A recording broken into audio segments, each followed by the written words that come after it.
in the Neighborhood Protection Program are eminently reasonable suggestions. These are all things that work in other cities. They are not major impacts to the developer or to the city. These are all things that can be done fairly easily and with little impact to them, but would have a great impact to the neighbor. And so I want to urge again the city and Forest City Radnor and the state to come together with us, come to the table, implement this plan to the benefit of all of our neighbors. Thank you very much. Any questions? The last I heard, the policing for the arena was supposed to be split among 3 precincts. Was that ever resolved? And that was about a year ago or more. Was that ever resolved? So we're still in conversations. There was a plan put forth to my office from the 78th precinct,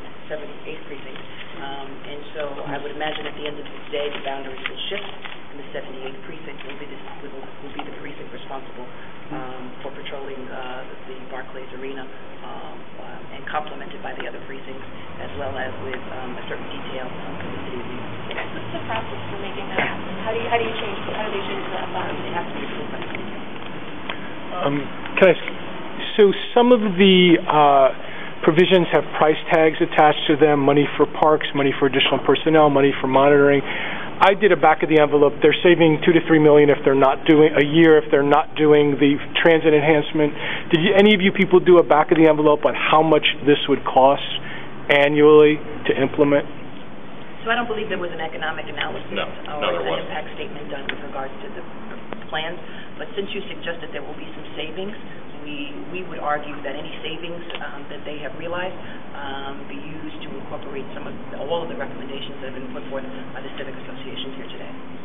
Again, it's all reasonable stuff, and so I think that if you're looking at this long term, or you're taking the long view of it, these are all things that are worth it to implement for the long-term health of the arena. I mean, sure, you could take a lot of shortcuts, but you're going to pay for them once the arena opens. And so I think that that's, this is just about responsible community-based development and doing the right thing for your neighbors.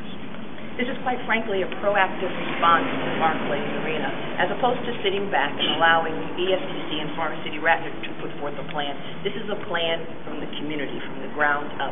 And these are individuals, obviously, who have done a great deal of research based on plans that have been put in place in other jurisdictions. This question